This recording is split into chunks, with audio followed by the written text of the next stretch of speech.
ও ও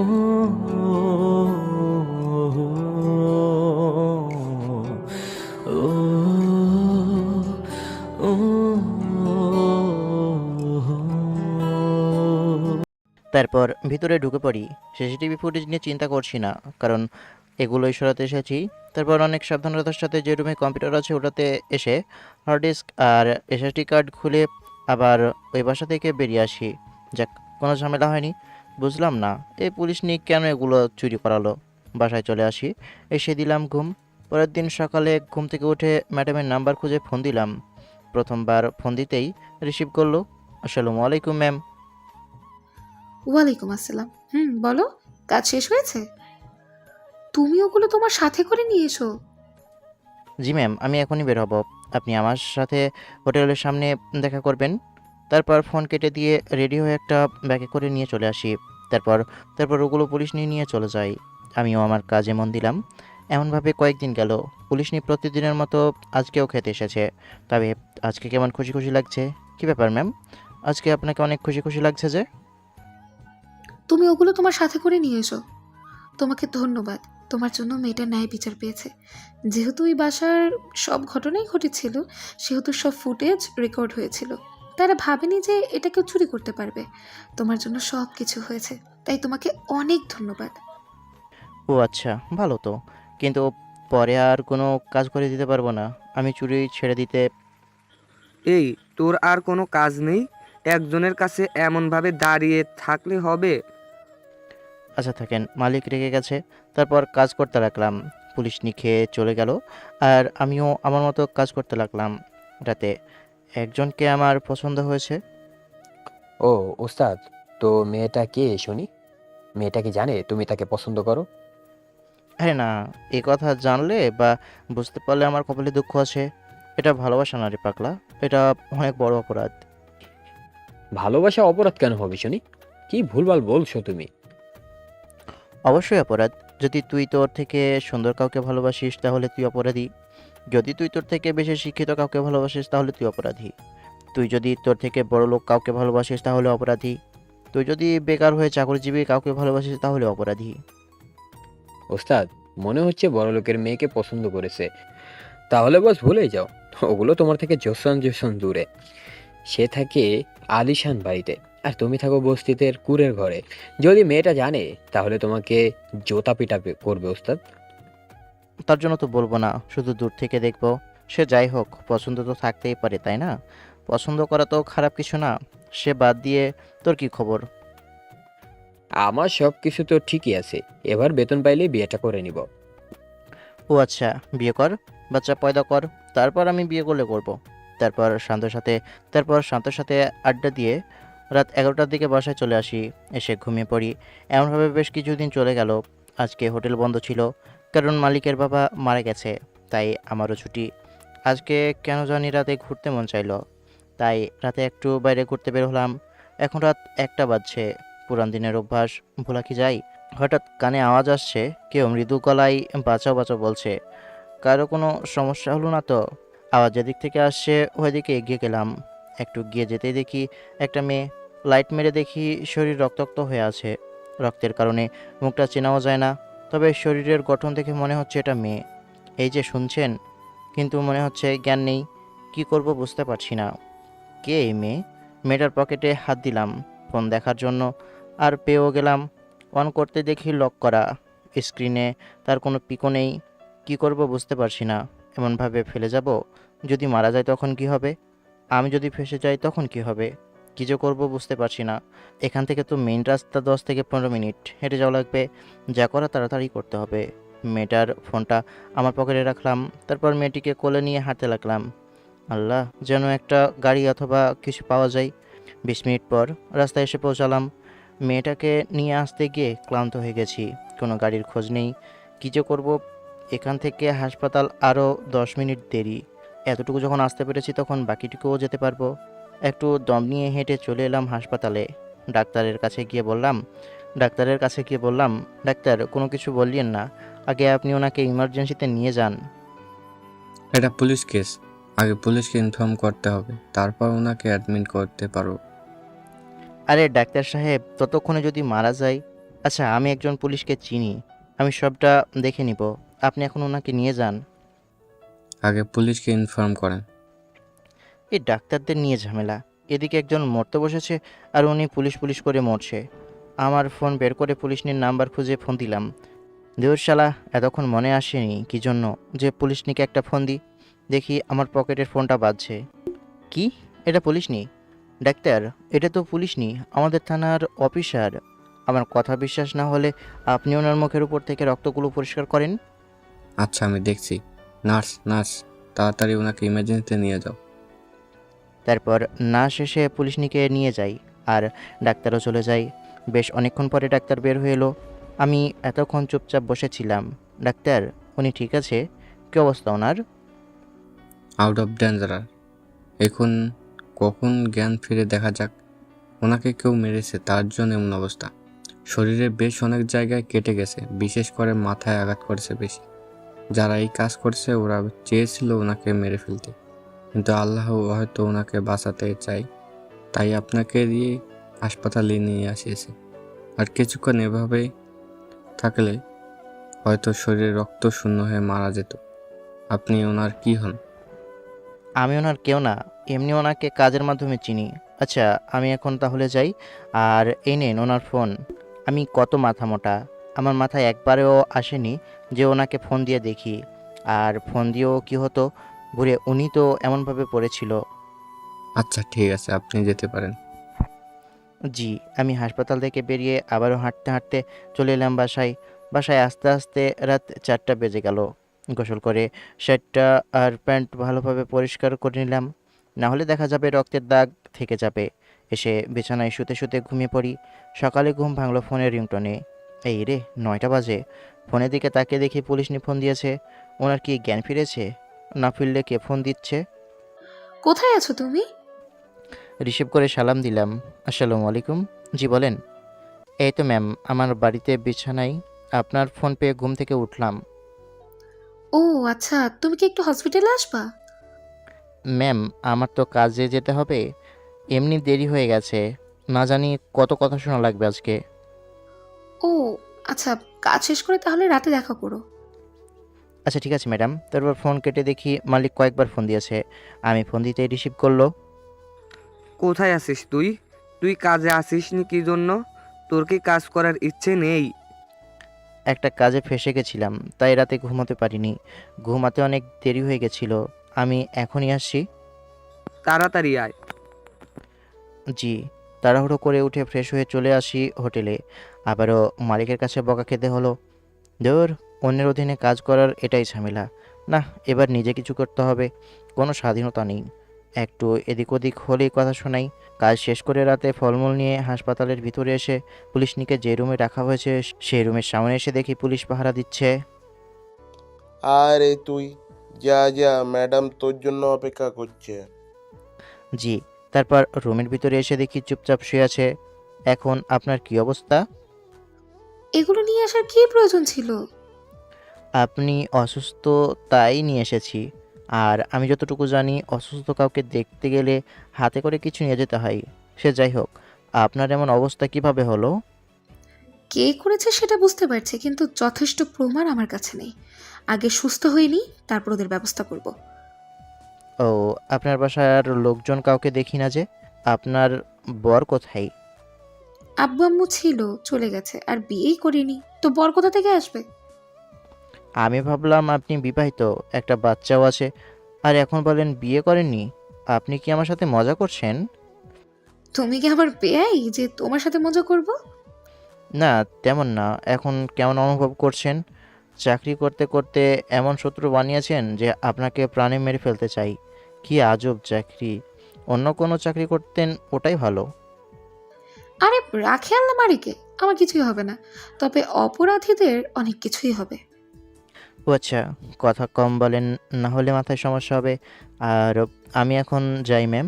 আচ্ছা, আপনি থাকেন আর দেখে শুনে যাবেন। এত তাড়াহুড়া কিসের? বাসায় কি বউ রেখে এসেছো যে তারা? আর দেখে শুনে থাকবেন। তাহলে এত তাড়াহুড়ো কিসের? তুমি আমাকে কোথায় পেয়েছিলা? আর ওখানে তুমি কি করছিলা? আসলে ম্যাম, পুরোনো দিনের অভ্যাস রাতে ঘোরার, তাই একটু ঘুরতে বের হয়েছিলাম। আর আপনাকে পেয়েছিলাম খালের ধারে, ছোট খালটা আছে না ওখানে। বুঝলাম। শুনলাম তুমি নাকি অত দূর থেকে আমাকে কোলে করেই নিয়ে এসেছো। আপনি যত ভারী, আমার হাত মাজা ব্যথা হয়ে গেছিল। রাত 1টার সময় গাড়ি কি পাওয়া যাচ্ছে নাকি? আমি তো জানতাম না আপনি ছিলেন ওটা। হাসপাতালে এসে জানলাম। ওখানে ভাবছিলাম আপনার ফোন বের করে আপনার পরিচিত কাউকে ফোন দিব, কিন্তু আপনার ফোনে লক করা ছিল, তাই বাধ্য হয়ে আপনাকে এমনভাবে নিয়ে আসা। ধন্যবাদ সাহায্য করার জন্য। আরে এগুলোর প্রয়োজন নেই। আপনার জায়গায় অন্য কেউ থাকলেও এমনভাবে নিয়ে আসতাম। খেয়েছো? জি, আপনি খেয়েছেন? হুম, হয়েছে। আচ্ছা ম্যাডাম, আমি এখন যাই, সকালে আবার উঠতে হবে। ওকে, যাও। জি, তারপর ওখান থেকে বেরিয়ে এলাম। আর কি বলবো বুঝতে পারছি না। আর বাড়িতে গিয়ে ঘুমোতে হবে। আগামীকাল আবার কাজে যেতে হবে। কাজে যেতে দেরি হলেই আবার ঝাড়ি খাওয়া লাগবে। তারপর বাড়িতে এসে ঘুমিয়ে পড়ি। শালা, জীবনে কি করলাম? আমার জীবনে কোনো স্বপ্ন নেই, কোনো আশা নেই, কোনো পরিকল্পনা নেই, কোনো কিছুই নেই। ভবিষ্যতে কি করব নিজেও জানি না। পরের দিন। কি ব্যাপার ছোট ভাই, খুব চিন্তিত মনে হচ্ছে। তেমন কিছু না ভাই, যদি একটু পড়াশোনা করতাম তাহলে কতই না ভালো হতো। কোনো সমস্যা হয়েছে কি? অন্যের অধীনে কাজ করতে ভালো লাগে না। যদি একটু পড়াশোনা করতাম তাহলে নিজের মতো একটা কোনো কাজ করতে পারতাম। কেন? পড়াশোনা না জানলে কি কোনো ব্যবসা করতে পারবে না? ইচ্ছে শক্তি থাকলেই হলো। বুঝলাম। এমনভাবে বেশ কয়েকদিন গেল, পুলিশের সাথে আর দেখা হয়নি, কথাও হয়নি। ওই কাজ বাদ দিয়ে দিয়েছি, ভালো লাগে না। শালা, ওইসব কাজে নিজের স্বাধীনতা নেই। কী রে, কী অবস্থা? এই তো ভাই, ভালো। কিন্তু তুমি কাজ বাজ বাদ দিলে কেন? এখন কি করবে? দেখি কি করা যায়। আরে নিজে কিছু করব। কারো অধীনে কাজ করতে ইচ্ছে করছে না। একটা ভ্যান নিব, তারপর ভাবছি ফুটপাতে পোশাক বিক্রি করব। করো, দোয়া করি যেন সফলতা পাও। আমার কাছে তো তেমন টাকা পয়সা নেই, থাকলে আমিও কিছু করব। সেটাই হচ্ছে ইচ্ছে। ও আচ্ছা, আমি দবির ভাইকে বলে রেখেছি যেন ওইরকম একটা ভ্যান পেলে বলে। তারপর শান্তর সঙ্গে আড্ডা দিয়ে চলে আসি বাড়িতে। বাড়িতে আসতে আসতেই দবির ভাইয়ের ফোন রিসিভ করে বললাম, হ্যাঁ ভাই বলেন। ভালো করেছিস, ওখানে তাহলে কাজ কর। তোর জন্য একটা ভ্যান পাওয়া গেছে, বিকেলে দেখতে যাস, পছন্দ হলে দাম দর করব। আচ্ছা ঠিক আছে, ফোন কেটে দিয়ে বিছানায় শুয়ে পড়লাম। ফোনটা বেজে উঠলো। নাম্বার দেখে বুঝলাম পুলিশের নাম্বার। ফোন রিসিভ করে সালাম দিলাম। আসসালামু আলাইকুম ম্যাডাম। জি বলেন। কি অবস্থা তোমার? আর দেখতে আসোনি, ফোন দিয়েও দেখোনি কেমন আছি। না আসলে ম্যাম, আমি কি বলবো, আমার যতটুকু করার করেছি। আর কি করব বলেন? আপনি পরিচিত কেউ হলে বা আত্মীয়র ভিতরে কেউ হলে খোঁজ নিতাম। যদিও আত্মীয় স্বজন হলেও কেউ খোঁজ খবর নেয় না। আর আমাদের ভিতরে তো চোর পুলিশের সম্পর্ক। তাই না? কেন? বন্ধু তো হওয়াই যায়, তাই না? কি যে বলেন না ম্যাম, পুলিশের সাথে দোস্তি করা মানে নিজের সর্বনাশ নিজে করা। বন্ধু মনে করে কখন কি গোপন কথা বলে দিব, তখন দেখা যাবে হাজতে যেতে হবে। তাহলে গোপন কথা বললে না, যেটাতে তোমাকে সমস্যায় পড়তে হবে, সেটা আমাকে কি জন্য বলবে শুনি? তাও একটা কথা, কিন্তু পুলিশের সাথে চোরের বন্ধুত্ব, এটা কেমন যেন দেখায়। কি নিজেকে চোর চোর বলছো? তুমি না চুরি ছেড়ে দিয়েছো, তাহলে নিজেকে চোর চোর বলছো কেন? মানুষের যেমন একটা ডাকনাম থাকে, ঠিক আমারও তেমন একটা ডাকনাম, সেটা বড় কথা নাই। আপনি এখন কোথায়? হাসপাতালে না আপনার বাসায়? আরে এখানে আমার বাসা না তো, আমি এখানে ভাড়া বাসায় থাকি। আমার বাসা বগুড়ায়। আবু মেজর আর ভাইয়া পুলিশের এসপি। এহ, মনে মনে বললাম আল্লাহ বাঁচিয়েছে। বাহ, আপনাদের পরিবারের দেখি সব আইনের লোকজন দিয়ে ভর্তি। আপনার বাবার ভাইয়ের দেখা দেখি কি আপনি পুলিশে ভর্তি হয়েছেন? তেমনটাই। ভাইয়া আর আব্বুকে দেখে শিখেছি। ওদের দেখেই ইচ্ছে হয়েছে। স্বপ্ন দেখেছি। আর এখন পুলিশ হয়েছি। ও আচ্ছা, ভালো তো। আপনি আপনার বাড়ি না গিয়ে এখানে কি করছেন? তেমনটাই। ভাইয়া আর আব্বুকে দেখে শিখেছি। ওদের দেখেই ইচ্ছে হয়েছে। স্বপ্ন দেখেছি আর এখন পুলিশ হয়েছি। আপনি বাসায় যান, বাসা থেকে সুস্থ হয়ে আসেন। বাসায় গেলেই বিয়ে দিয়ে দিবে। আর আমি এত তাড়াতাড়ি বিয়ে করতে চাই না। কম করে আরো 1 বছর পর বিয়ে করব। ওহ ভালোই তো। আচ্ছা রাখি, কাজ আছে একটু। ওকে। ফোন কেটে দিয়ে শুয়ে পড়লাম। আমার কাছে আর কোনো কথা নেই, আসলে কি বলবো খুঁজে পাচ্ছিলাম না। শুয়ে থাকতে থাকতে ঘুমিয়ে যাই, এমনভাবেই যাচ্ছে দিন। এর ভিতরে যে কাজ করব ভাবছিলাম সেটাও শুরু করে দিয়েছি। দেখতে দেখতে 2 মাস গেল। আমি নিজ থেকে ফোন না দিলেও পুলিশ ঠিকই মাঝে মধ্যে ফোন দিয়েছে, তবে বেশি কথা বলিনি। সত্যি বলতে কি বলবো খুঁজেই পাচ্ছিলাম না। দুপুরে রাস্তার ধারে যখন ভ্যান নিয়ে দাঁড়িয়ে আছি, তখন পুলিশের গাড়ি আমার সামনে এসে থামলো। আমি কি আবার কোনো অপরাধ করেছি? আমার জানা মতে তো তেমন কিছুই করিনি বলতে 2 দিন আগে একজনকে ধরে পিটিয়েছি, এর থেকে বেশি কিছু করিনি। গাড়ির দিকে তাকিয়ে আছি, যখন পুলিশ নিয়ে গাড়ি থেকে নামলো তখন সব ভয় দূর হয়ে গেল। আমার কাছে এসে বলল, আজকে আবার চাকরিতে জয়েন করলাম, সত্যি বলতে তোমাকে দেখে এলাম। ও আচ্ছা। আমি ভাবলাম যে আমি তো কিছুই করিনি, তাহলে পুলিশ আমার সামনে এসে থামলো কেন? আসলে চোরের মন তো, তাই সব সময় পুলিশ পুলিশ করে। তাই? তুমি পোশাক বিক্রি করবে শুনে ভাবলাম হয়তো ছোট করে কোনো দোকান ভাড়া নিয়েছো। আরে না, অত টাকা পাবো কোথায়? আমার কাছে যা ছিল তা দিয়েই এই ভ্যান আর পোশাক নিয়ে শুরু করলাম। ছোট থেকেই তো মানুষ বড় হয়, তাই না? আল্লাহ দিলে ধীরে সুস্থে সব কিছুই হবে। আচ্ছা, তুমি তাহলে এখন তোমার কাজ করো, এগুলো নিয়ে পরে কথা বলবো। আর আমি আমার কাজে যাই, গিয়ে আমার সাথে যারা এমন করলো তাদের খুঁজে বের করি। যা করবেন সাবধানে, আর সাবধানে থাকবেন। আচ্ছা ঠিক আছে। আর দোয়া করি যেন সফলতা পাও। জি। পুলিশ নিয়ে চলে গেল, আমি আমার মতো থাকলাম।